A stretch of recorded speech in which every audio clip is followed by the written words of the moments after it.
प्रिय विद्यार्थियों, नमस्कार।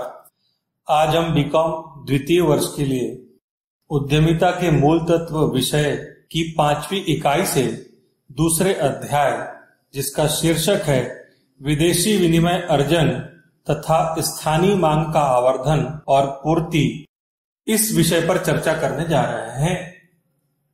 विदेशी मुद्रा अर्जन। किसी भी देश की अर्थव्यवस्था के विकास में विदेशी मुद्रा अर्जन का बेहद महत्वपूर्ण स्थान होता है। यह विकसित अर्थव्यवस्था का मूल आधार माना जाता है। इसका आशय अपने देश में विदेशी मुद्रा के आगमन से होता है। भारत में 1991 के दौरान जो संकट आया था, उसके बाद आर्थिक नीतियों में क्रांतिकारी बदलाव करके उदारीकरण, निजीकरण, वैश्वीकरण को अपनाकर धीरे धीरे अर्थव्यवस्था में नई जान फूंकी गई। इस तरह नई आर्थिक नीति बनाने का देश में बहुत ही अनुकूल प्रभाव पड़ा। जैसे देश की अर्थव्यवस्था में खुलेपन का आगाज हुआ, यानी कि लाइसेंस राज को खत्म कर दिया गया, उदारीकरण की नीति अपनाई गई और पूरे विश्व के लिए भारत के बाजार को खोल दिया गया।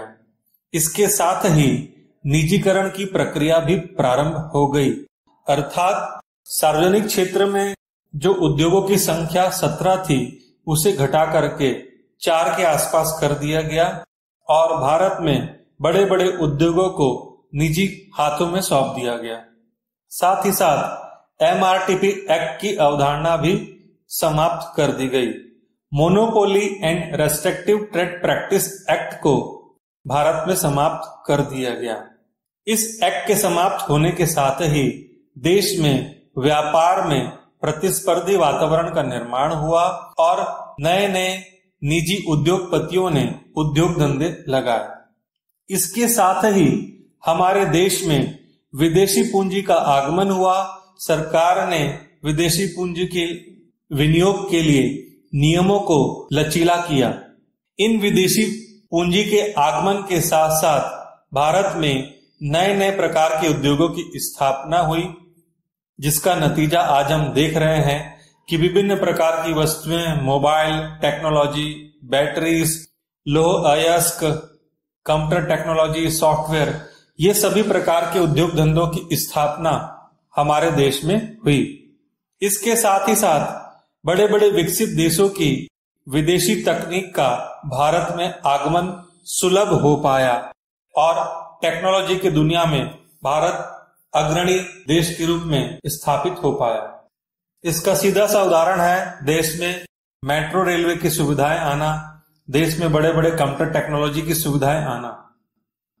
इन विदेशी तकनीक के आगमन से यहाँ के उत्पादन शैली में आमूलचूल बदलाव आया और नई नई तकनीक से उत्पादन अच्छा होने लगा।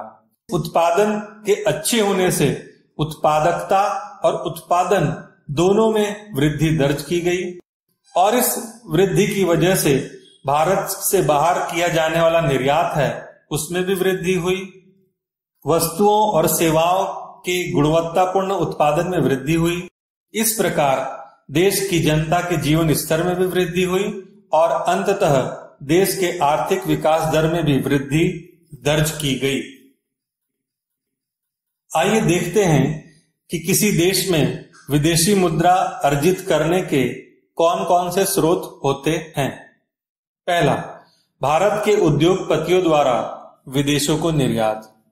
हमारे देश से हम बहुत सारी वस्तुओं का निर्यात करते हैं, जिसमें लौह अयस्क, कीमती हीरे पत्थर, कपड़े का उत्पादन, गारमेंट का उत्पादन और बहुत सारे हैंडीक्राफ्ट्स प्रोडक्ट को हम निर्यात करते हैं, जिससे देश में बहुमूल्य विदेशी मुद्रा का आगमन होता है।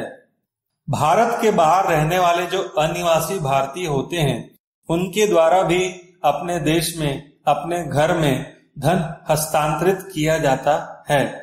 तीसरा होता है विदेशी उद्योगपतियों के द्वारा भारत में विदेशी पूंजी लाना। कुछ विदेशी कंपनियां भारत में उद्योग धंधों में पैसे लगाती है और नए नए उद्योग लगाती है, जिससे भारत में विदेशी मुद्रा का आगमन होता है।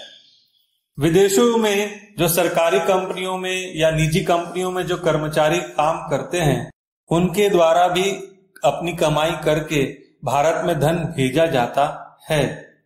इसी तरह 5वें पॉइंट में भारतीय द्वारा विदेशों में उद्योग धंधे स्थापित किए जाते हैं और वहां से कमाई करके धन भारत में भेजा जाता है। इससे भी हमें विदेशी मुद्रा प्राप्त होती है। और अंतिम पॉइंट है प्रत्यक्ष पूंजी निवेश यानी फॉरेन डायरेक्ट इन्वेस्टमेंट। इसके माध्यम से भी अपने देश में विभिन्न प्रकार से अलग अलग उद्योग धंधों में विदेशी पूंजी का आगमन होता है। विदेशी मुद्रा अर्जित करने में हमारे देश के उद्यमियों की बड़ी ही महत्वपूर्ण भूमिका होती है। इन्हें अलग अलग बिंदुओं के माध्यम से समझा जा सकता है, जैसे निर्यात की जाने वाली वस्तु के उत्पादन में वृद्धि। भारत में पिछले एक दशक के दौरान विभिन्न प्रकार से निर्यात की जाने वाली वस्तुओं के उत्पादन में वृद्धि हुई है और इसका सीधा सीधा लाभ देश की अर्थव्यवस्था को मिला है। सन 2018-19 के दौरान भारत में निर्यात वृद्धि दर 9% के आसपास थी और इस दौरान संपूर्ण निर्यात करके भारत ने 330 बिलियन US कमाई की थी। अनेक स्रोतों से विदेशी मुद्रा अर्जन। पूर्व के पॉइंट में हमने चर्चा की है कि अलग अलग स्रोतों से भारत में विदेशी मुद्रा प्राप्त होती है। विदेशी विनिमय संकट में राहत। हम जानते हैं कि भारत का आयात हमेशा से निर्यात के मुकाबले अधिक रहता है, इसीलिए हमें आयात करने का बिल चुकाने के लिए बहुमूल्य विदेशी मुद्रा की आवश्यकता होती है। विशेषकर अमेरिकन डॉलर की आवश्यकता पड़ती है। निर्यात करके भारत में उद्यमियों ने 461.2 बिलियन US का विदेशी मुद्रा भंडार इस वर्ष एकत्रित किया है। आयात की प्रतिस्थापित वस्तुओं के निर्माण में वृद्धि। भारत में बहुत सारी वस्तुएं आयात की जाती है, जैसे खनिज तेल, कीमती पत्थर और धातुएं, इलेक्ट्रिकल मशीनें, कंप्यूटर मशीनरी इत्यादि आयात किया जाता है। हमारे उद्यमी यह कोशिश करते हैं कि आयात हम जिन जिन वस्तुओं का करते हैं उन वस्तुओं के बदले हम भारत में ही कुछ वस्तुएं निर्माण कर सके। जैसे भारतीय उद्यमियों ने बहुत सारी आयात प्रतिस्थापित वस्तुओं का उत्पादन प्रारंभ किया है, जिसका सीधा सीधा लाभ हमारी अर्थव्यवस्था को मिल रहा है। उदाहरण के लिए ब्लड डोनेशन के लिए प्लास्टिक के bags, bio fertilisers, soybean processing unit, प्राकृतिक खाद्य रंग, सैनिटरी पैड्स इत्यादि वस्तुओं का निर्माण भारत में होने लगा है, जिससे आयात में खर्च की जाने वाली बहुमूल्य विदेशी मुद्रा की हम बचत कर पा रहे हैं।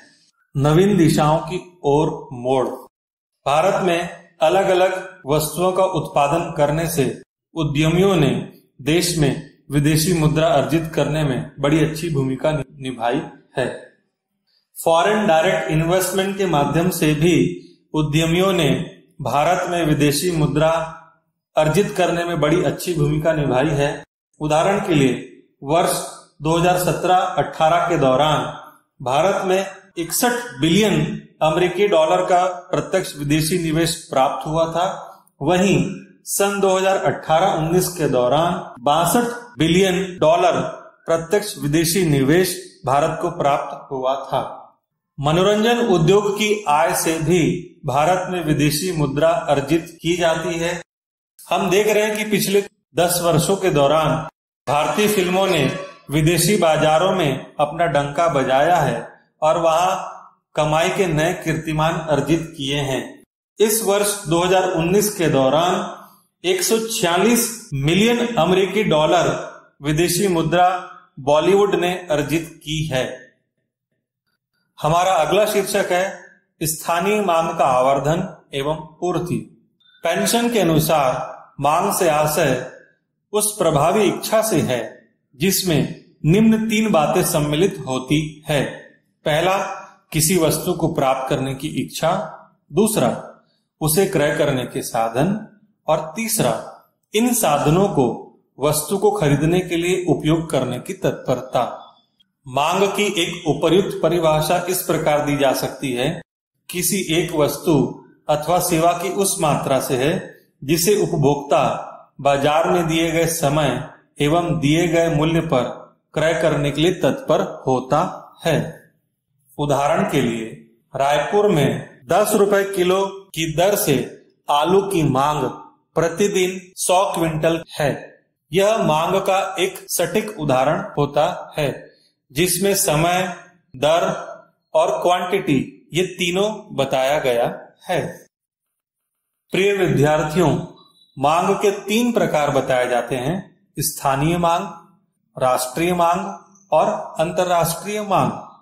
स्थानीय मांग से आशय स्थानीय ग्राहकों की मांग से है जो कि उस क्षेत्र विशेष जैसे गांव, कस्बे या नगर के अधिकांश नागरिकों द्वारा मांगी जाती है, जिसकी पूर्ति स्थानीय संसाधनों के द्वारा निर्मित वस्तुओं से होती है। चूंकि अभी हमें राष्ट्रीय और अंतर्राष्ट्रीय मांग नहीं पढ़ना है, इसलिए इस विषय पर हम विस्तार से चर्चा नहीं कर रहे हैं। स्थानीय मांग को अलग अलग तत्व प्रभावित करते हैं, जिनका वर्णन निम्नानुसार है। स्थानीय ग्राहकों की संख्या। यदि उस स्थान विशेष में ग्राहकों की संख्या ज्यादा होगी तो वहां पे मांग ज्यादा होगी। यदि वहां पे लोगों की जनसंख्या कम होगी तो वहां पे मांग कम होगी। जैसे कि किसी गांव में 3000 लोगों की आबादी है तो वहां पे मांग कम होगी, लेकिन किसी गांव में 10,000 लोगों की आबादी है तो वहां मांग अधिक होगी। मांग की प्रकृति। वस्तु की मांग अलग अलग प्रकार की होती है। अनिवार्य आवश्यकता की वस्तुएं होती है, आरामदायक आवश्यकता की वस्तुएं होती है और विलासिता की भी वस्तुएं होती है। तो जिस प्रकार की वह वस्तु होगी वैसी ही उसकी मांग उत्पन्न की जाएगी। स्थानीय ग्राहकों की आय का स्तर। यदि ग्राहकों की आय अधिक है तो उनके द्वारा मांगी जाने वाली वस्तु की संख्या अधिक होगी, लेकिन यदि उनकी आय कम है तो उनके द्वारा मांगे जाने वाली वस्तुओं की संख्या कम होगी। स्थानीय जनसंख्या का आकार। जनसंख्या में युवा वर्ग, बुजुर्ग वर्ग, बालक वर्ग या स्त्री पुरुषों की संख्या कैसी है उसके आधार पर ही मांग उत्पन्न होती है। यदि किसी स्थान विशेष की जनसंख्या में युवा वर्ग की संख्या ज्यादा होगी तो उनके द्वारा मांगे जाने वाली वस्तुओं की संख्या ज्यादा होगी, लेकिन यदि किसी स्थान विशेष में बुजुर्गों की संख्या ज्यादा होगी तो उनके द्वारा मांगे जाने वाली वस्तुओं की संख्या ज्यादा होगी। वस्तु की उपयोगिता। उस वस्तु विशेष की उपयोगिता कैसी है? यदि कोई वस्तु दीर्घकालीन उपयोग वाली है तो उसकी मांग उस प्रकार से होगी। यदि कोई वस्तु जल्दी नष्ट होने वाली है तो उसकी मांग फिर उस प्रकार से होगी। वस्तु के उत्पादन में स्थानीय संसाधनों का योगदान। जैसे मैं भाटापारा में रहता हूं, भाटापारा और इसके आसपास चूना पत्थर बहुत सारी मात्रा में पाया जाता है। इस वजह से यहाँ पर सीमेंट उद्योगों की संख्या बहुत अधिक होती है। व्यापारियों के बीच प्रतियोगिता का स्तर भी मांग को प्रभावित करता है। यदि एक ही प्रकार की वस्तु को उत्पादित करने वाले उत्पादनकर्ताओं की संख्या ज्यादा होगी तो उनके बीच प्रतियोगिता अच्छी होगी और उस वजह से वहां पे वस्तु की मांग भी ज्यादा होगी। कोई वस्तु ग्राहकों की आवश्यकता किस हद तक पूरी कर पाती है उस पर भी वस्तु की मांग निर्भर करती है। कई बार ऐसा होता है कि उत्पादक वस्तु बना लेते हैं लेकिन वह ग्राहकों की आवश्यकताओं की पूर्ति नहीं कर पाती और ग्राहक उस वस्तु से संतुष्ट नहीं होते, इसलिए उसकी बिक्री नहीं हो पाती। कई बार उत्पादक ऐसी वस्तु बना देते हैं जिसे ग्राहक हाथों हाथ ले लेते हैं, तो वो वस्तु मार्केट में तेज गति से बिकना प्रारंभ हो जाती है। ग्राहकों की रुचि और प्राथमिकताएं। समय समय पर ग्राहकों की रुचियां और प्राथमिकताएं बदलती रहती है। इसके आधार पर भी वहां पर वस्तुओं की मांग होती है। जैसे कि छत्तीसगढ़ में गांव के लोग चांदी के गहने पहनते हैं, जैसे कमर में करधनी पहनी जाती है, गले में चांदी के सिक्के पहने जाते हैं। तो ये केवल स्थान विशेष में बिकने वाली वस्तु है। वहीं छत्तीसगढ़ के शहरों में महिलाओं की रुचि अलग प्रकार के गहने पहनने की, वहां पे सोने और डायमंड के ज्वेलरी पहनने का चलन हो गया है, तो वहां पे फिर उस प्रकार की वस्तुएं बिकेगी। वस्तु का मूल्य यदि अधिक होगा तो उसकी मांग कम होगी, वस्तु का मूल्य कम होगा तो उसकी मांग ज्यादा होगी। वस्तु की किस्म ग्राहक को बार बार आकर्षित करती है। हम देखते हैं कि टाटा की वस्तुएं लोग बार बार खरीदते हैं। क्यों? क्योंकि उसमें क्वालिटी होती है। इसलिए वस्तु की क्वालिटी मांग को बहुत अच्छे तरीके से प्रभावित करती है।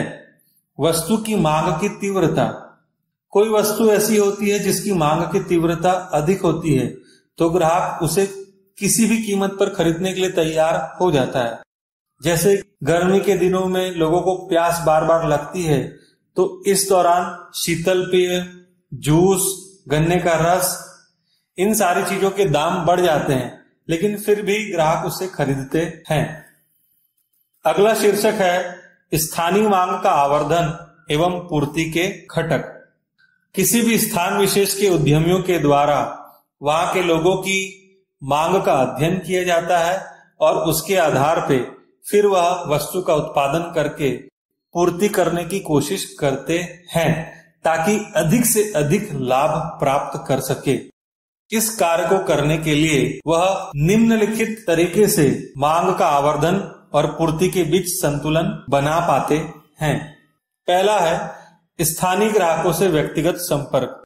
यदि किसी स्थान विशेष पर कोई उद्यमी उद्योग लगाना चाहता है तो सबसे पहला कदम यह होता है कि वहां के ग्राहकों से वह व्यक्तिगत रूप से मुलाकात करे और उनसे पूछताछ करे और उनकी मांग का अध्ययन करने के लिए कुछ शोध या रिसर्च करे ताकि वह यह जान सके कि यहाँ पे लोग किस प्रकार की वस्तुएं पसंद करते हैं।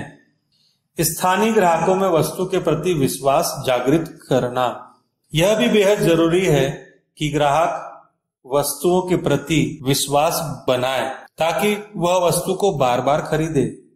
वस्तु का प्रतियोगी मूल्य, यदि बाजार में कोई साबुन 10 रुपए का 100 ग्राम बिक रहा है और कोई एक्स कंपनी 15 रुपए का 100 ग्राम मूल्य रखेगी तो वह साबुन मार्केट में बिक नहीं पाएगा। इसलिए जरूरी है कि उत्पादक वस्तु का मूल्य अपने प्रतियोगियों के आसपास ही रखे। वस्तु की पर्याप्त मात्रा में उपलब्धता, उत्पादक को यह ध्यान में रखना भी जरूरी है कि उसके पास जो वस्तुएं हैं वह ग्राहकों की मांग के अनुरूप पर्याप्त संख्या में उपलब्ध होवे। वस्तु की गुणवत्ता, पूर्व में भी मैंने चर्चा की है कि वस्तु की क्वालिटी ही वह एक बड़ा विषय होता है जो ग्राहक को बार बार वस्तु खरीदने के लिए प्रेरित करता है। आज बीकानेरी भुजिया का एक छोटा सा ब्रांड हल्दीराम आज अंतर्राष्ट्रीय स्तर पर ख्याति प्राप्त हो गया है। क्यों? क्योंकि वह एक समान गुणवत्ता या क्वालिटी मेंटेन करता है। वस्तु को उधार पर बेचने की सुविधा, बहुत बार ऐसा भी होता है कि जब ग्राहक वस्तु खरीदने जाता है तो वह दुकानदार से उम्मीद करता है कि उसे उधार मिल जाए। जो दुकानदार या उत्पादक ग्राहकों को उधार माल बेचने में सक्षम होते हैं उनका माल अधिक मात्रा में बिकता है। कभी कभी यह भी देखने में आता है कि दुकानदार ग्राहक को यह सुविधा देते हैं कि वह वस्तु को ले जाए घर और यदि पसंद न आए तो उसे वापस कर दे। इस सुविधा से भी ग्राहक और दुकानदार के बीच विश्वास का संबंध प्रगाढ़ होता है। एक ही स्थान पर सभी प्रकार की वस्तुएं उपलब्ध हो जाना, इससे भी लोग वस्तुएं खरीदने के लिए प्रेरित होते हैं और ज्यादा से ज्यादा विक्रय होता है। इसी विचारधारा के आधार पर बिग बाजार और मॉल का उदय हुआ, जहां पे एक ही छत के नीचे विभिन्न प्रकार की वस्तुएं ग्राहकों को उपलब्ध हो जाती है और वह एक साथ खरीदारी कर लेते हैं। ग्राहकों का यथोचित स्वागत, आज बाजारवाद का युग है और इसमें उपभोक्ता को बाजार का राजा कहा जाता है और इस राजा का दुकान में स्वागत करना बेहद जरूरी है। यदि दुकानदार ग्राहक का बराबर स्वागत करता है तो ग्राहक खुश होता है और बार बार उसके पास वस्तु खरीदने के लिए प्रेरित होता है। धन्यवाद।